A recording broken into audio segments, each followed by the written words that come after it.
Hi folks, Florida Man here. Today I'm bringing you a diplomacy commentary on a game where I took over the German position when it was already reasonably stable well into the mid-game in terms of the development of the position. I'll quickly go over what happened prior to my joining, and then I'll explain my strategy and outcomes once I get to the point in the game where I joined. The game was called Lockdown Diplomacy 6. Germany got off to a pretty good start in this game. In spring 1901, France opens away from Germany, Russia opens north, and England misorders. It's basically the most positive combination of outcomes that Germany could hope for among his neighbors. In fall 1901, it gets even better because Russia NMRs, allowing Germany to capture Sweden, and it becomes quite apparent that Germany has an alliance with France against England, with Germany supporting France into Belgium and France sneaking into Irish Sea. Meanwhile, in the south, Italy and Austria are pulling off the key Lepanto, which virtually guarantees in this particular game that Turkey will be defeated. With the build phase, France leans into the alliance with Germany even more by building two fleets. In spring 1902, Germany and France begin trying to constrict around England, while Germany, Austria, and Italy sweep east, with Russia surrendered.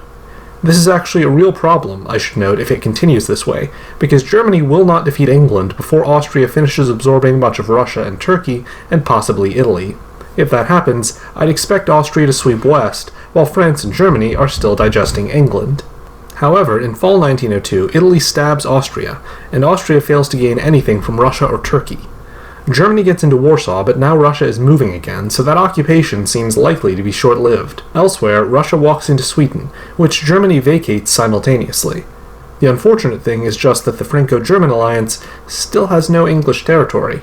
By the spring of 1903, however, Russia is supporting Germany into Norway, and France just walks into London, which England is somewhat undermanned to defend.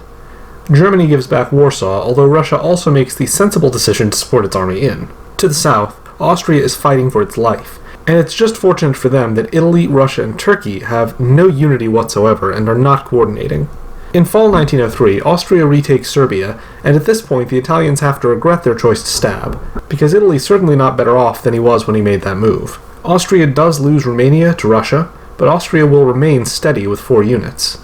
In spring 1904, Italy loses Trieste in Greece, marking the complete disintegration of its position relative to Austria. Austria has also forged a joint attack on Turkey with Russia at this point, so really Austria's diplomatic performance in this game is exemplary and incredible so far. It is a remarkable comeback, coupled with excellent alliance building and skillful tactics. In fall 1904, France and Germany completely finish England off, with France clearly being the primary beneficiary. Now Germany will have to figure out who to fight next, which I think is a difficult choice here. France is stronger and has a much bigger navy than I think Germany should be comfortable with, but what's he supposed to do about it now? On the other hand, Russia and Austria are both healthy on the other side of the map, which could mean that there's a good opportunity there for Germany to settle the balance of power. The question then would just be if Germany can make sure France doesn't attack while he's clearly vulnerable. Interestingly, in the build, Germany gets a new fleet while France gets an army. In spring 1905, it becomes clear that Germany's plan was a bold attack on Russia and Scandinavia, which is a good excuse to build a fleet or two, and which should hopefully strengthen him for the next war with either France or Austria. Germany takes Sweden very quickly. France thankfully begins very quickly pulling out of the north. It's the fastest move out of England and the spaces around it that France could possibly pull. In the south, things are still happily somewhat unsettled, which is great for Germany. The situation is almost the best it could reasonably be. By fall 1905, it's clear that Germany will soon control St. Pete. France is already, albeit unsuccessfully, attacking Tunis. Austria stabs Russia for Romania, while Italy keeps Trieste, which he had taken in spring.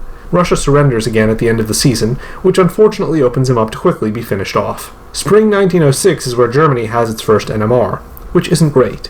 Austria swiftly positions to expand into Russia, which makes Germany's failure to move even worse. France begins throwing as much as possible south against Italy. In fall 1906, France somehow fails to gain any ground against Italy, which shouldn't have been possible because he could easily have taken Tyrrhenian or Tunis if he had made the correct orders.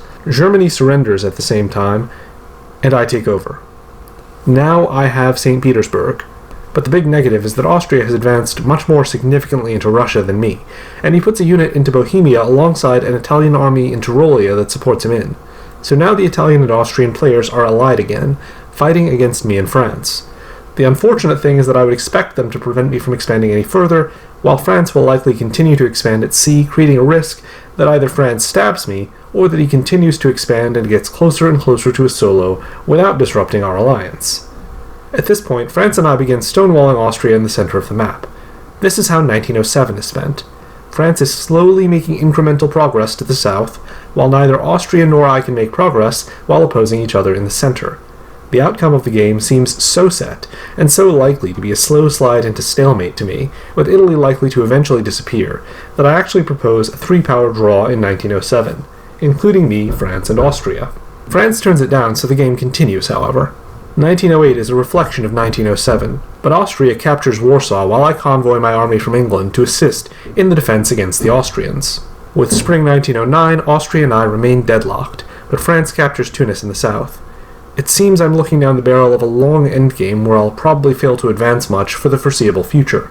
Austria won't expand either, but Italy will slowly collapse because he only has 2 fleets, and France has an armada and vastly outnumbers him.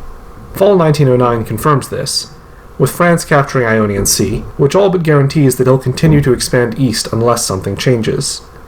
However, this season is also when Austria stabs Italy and vacates Bohemia. Austria and I had some discussions about what should happen going forward, because we could both see the writing on the wall in terms of the game's trajectory, and we agreed to change alignments and pit ourselves against France and Italy. Italy was dying anyway, and France was making himself temporarily vulnerable by shifting everything possible south, so this seemed like the moment when this could actually succeed, and I could begin making my own bid for the board leadership position. Unfortunately, at the same time that I was thinking about a shift to fighting France, he moved a fleet back up to mid-Atlantic Ocean and moved his Marseille army back up to Burgundy. So he seemed to have some inkling about what was about to happen. Just because your surprise attack is now an anticipated move doesn't mean that you get to pull back, though. So in spring 1910, I march into Belgium, and although France pulls an army up into Picardy, he clearly wasn't certain about what was coming, because he also pulls Burgundy back down into Marseille. The great thing is that he's getting his main body of forces more embroiled in the Mediterranean, at the same time that he's moving a couple of units to ward me off. And it seems likely, with Italy on the brink of collapse, that France and Austria will be fighting soon too. In fall 1910, I penetrate into Burgundy and convoy back onto England, setting me up for possible further invasion. France takes Naples, while Austria captures every other Italian center but Rome. The danger, of course, is that at any moment, Austria could determine that he's not going to get enough growth from attacking France in the Mediterranean, and if he and France slam me from both sides in my homeland, that would be the end for me, and there's a good chance it could result in Austrian solo. But having as good of a read on the French player as I do now, I think the risk of them allowing Austria to solo is pretty low. At this point, the game is becoming more about who will finish with more centers than about who will be able to solo, because none of us is likely to be careless enough to allow that. In spring 1911, I take Picardy and London and backfill North Sea, while France takes Rome and walks into Trieste. It's a mad struggle for another year. With the fall, Austria retakes Trieste and captures Smyrna. It's still a victory for France, though, because another year with Trieste occupied in the fall is another year when Austria can't build fleets that would allow him to properly fight France. I continue putting more force into the fight with France, but retain the units I need to guarantee I can't lose St. Pete or any home center to Austria, since I know that would let him get across the stalemate line. Austria still doesn't move units to attack me because that would tip his hand and end the fight with France, uniting Austria's fellow players against him again.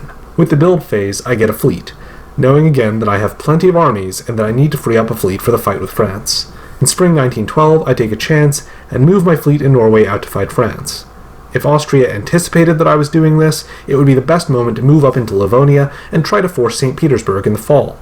This is the only chance I'm ever going to give him, and although it would be a 50-50 gamble if he wanted to try it, it is absolutely an opportunity not to be missed, since it will not recur. He doesn't do that, though. Instead, Austria is trying to fit all his soldiers into the tiny Italian boot, so he can force his way into French-controlled Rome and Naples. You can tell he's going to succeed from how well the spring goes, in part because where France had previously focused almost everything on Austria, now he's focusing almost everything on me. In fall 1912, I take Liverpool, but I failed to support Picardy in place, resulting in my losing that foothold within the French homeland.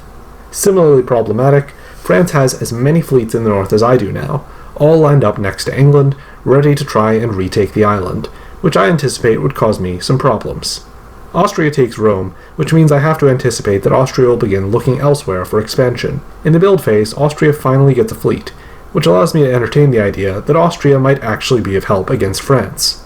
I get an army and a fleet myself, replacing the army that was in Picardy that France destroyed. In spring 1913, I fail to support Belgium in place, which is pure negligence on my part, so France temporarily wins it back. Austria takes Naples and sends his fleet out to sea.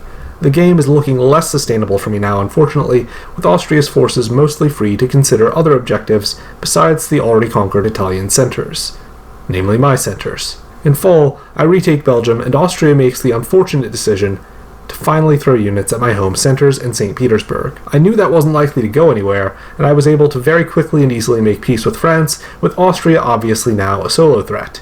Knowing that the game was very near the end, at this point, I again proposed a three-way draw between myself, France, and Austria.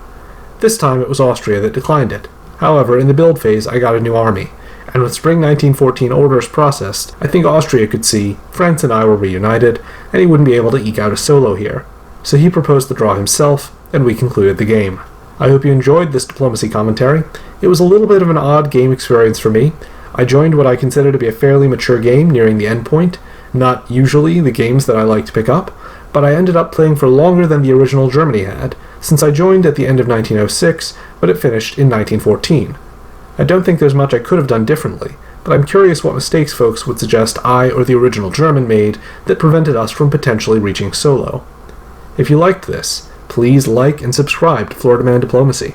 If you really liked it, consider joining the people whose names now appear on screen by providing further support through Patreon or subtitle translations. Thank you for watching this Florida Man Diplomacy production, and until next time, Florida Man out.